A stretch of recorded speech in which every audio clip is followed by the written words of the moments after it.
Sogea hivi, tutakupisha bosi. Asante.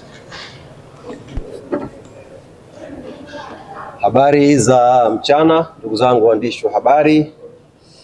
Habari pia za mchana wa Tanzania ambao mnafuatilia pia mkutano huu wa habari hapa unaotuhusisha sisi wasemaji wa hivi vilabu viwili. Najua viko vyombo vya habari hapa vinaruka mubashara, basi ni jambo zuri. Cha kwanza kabisa ni kuwapa pongezi ndugu zangu waandishi wa habari wote kwa kazi nzuri ambayo mnaifanya na mnaendelea kuifanya kwenye kutangaza mpira wetu na kuitangaza vizuri dabi yetu ya Kariakoo. Hivi karibuni nilimsikia afisa hapa wa mawasiliano, mkuu wa habari ya mawasiliano wa bodi Karim Boimanda akitanabaisha kwamba ligi yetu imebakia pale pale kwenye nafasi ya 4 kwa ubora, na akaenda mbali kwa kusema kwamba Kariakoo Derby ndiyo kioo cha mpira kwa hapa Tanzania. Yaani maana yake mechi kati ya Yanga na Simba, licha ya ligi kuwa na timu 16, hatuwezi kukimbia ukweli kwamba kioo cha ligi yetu, kioo cha mpira wetu ni hii derby ya Kariakoo.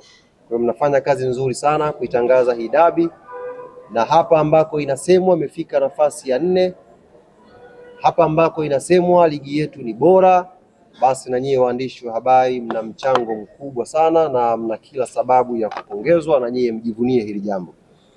Nchi za wenzetu ambazo kuna dabi kama hizi, kwa mfano South Africa hapa, timu zao mbili ambazo ndio zinateka hisia za watu wengi kiuwezo zimeshuka kidogo, lakini ule ujivuni ule haujaondoka kwenye mioyo ya mashabiki wa mpira.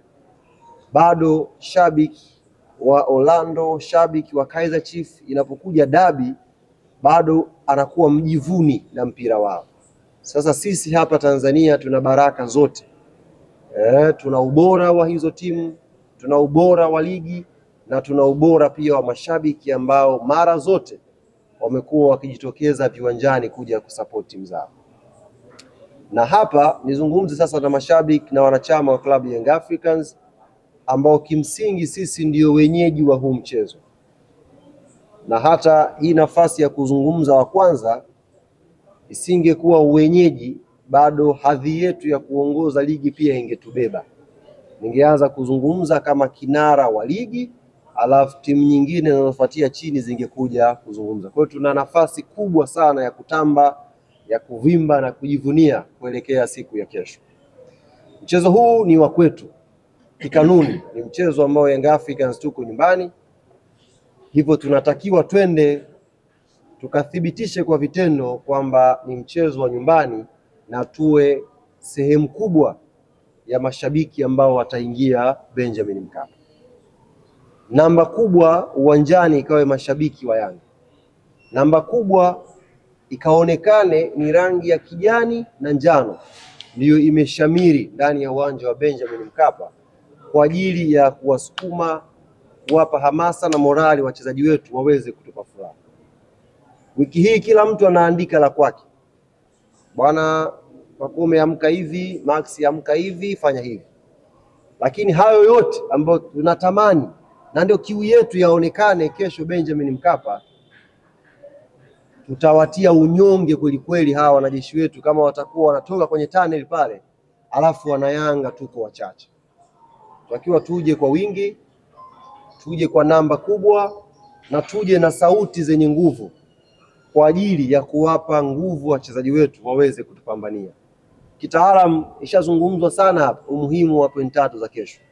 Makocha wamezungumza hapa, players wamezungumza. Naamini kila mmoja wetu anajua umuhimu wa alama 3 za siku ya kesho. Basi hizo alama pia sisi wanachama na mashabiki wa klabu ya Yanga tuna jukumu la kwenda kuzipambania, kwenda kuzitafuta. Sauti zetu ndio silaha ya kwenda nayo kwa Mkapa. Tukaishangilie timu yetu, tukawape morali wachezaji wetu, na inshallah baada ya 90 tutaondoka tukiwa washindi ndani ya Benjamin Mkapa. Fikiri kwa haya machache kabla kichwa kijapata moto nikarudi kwenye mfumo, niishie hapo. Asante sana Ali na alhamdulillah tiketi zinakwenda vizuri. Naamini leo tiketi za VIPB zinaweza kumalizika. Naamini kwa sababu namba zinaonyesha zinakimbia vizuri. Lile eneo la mzunguko ndio eneo ambalo bado halijachanganya, lakini naamini kwa hamasa ambayo inafanyika siku ya leo, kwa namna ambavyo wadau wa football wameshaziona hizi timu kwenye viwanja vya mazoezi, wameshasikia walimu, wameshasikia maandalizi, basi na leo tutakwenda kukimbiza zaidi pia hilo eneo la mzunguko. Na hii Karim, nitumie fursa hii kuwaambia mashabiki wa mpira Tanzania, kama tutasubiri ifanyike hamasa kubwa ndio tutamani kwenda kuiona Kariakoo Derby, basi na sisi mashabiki wa mpira tutakuwa tutendei haki mpira wetu. Kama hii ndiyo mechi kubwa, ndiyo kioo cha ubora wa mpira wetu, ndiyo mechi ambayo tunapokea watu wengi kutoka nje. Kaka yetu Msigu amesema sasa hivi mechi ya dabi imeshakuwa bidhaa ya utalii. Yaani serikali yenyewe sasa haitazami kwenye jicho la mpira tu, inatazama kwenye jicho pia la utalii. Kwa maana wana namba rasmi za wageni ambao wanatoka mataifa mbalimbali kuja kwa ajili ya Kariakoo Derby.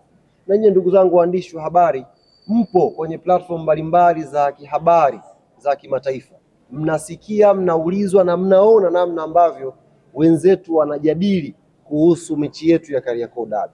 Kwa naamini ni mchezo mkubwa ambao wewe mshabiki wa mpira hapa Tanzania una kila sababu siku ya kesho, wewe na familia yako na jirani yako, kuja Benjamin Mkapa kuenjoy.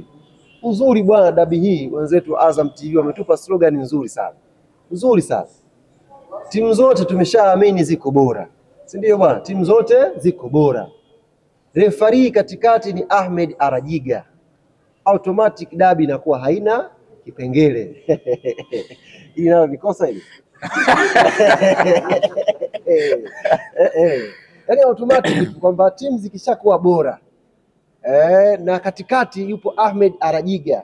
Azam TV wakamaliza pale kwamba dabi kweli haina kipengele. Kwa hiyo twendeni kwa wingi tukaenjoy, yani tukaenjoy ladha na ubora wa ligi yetu ya Tanzania, tukaenjoy ladha na ubora wa Kariakoo Derby.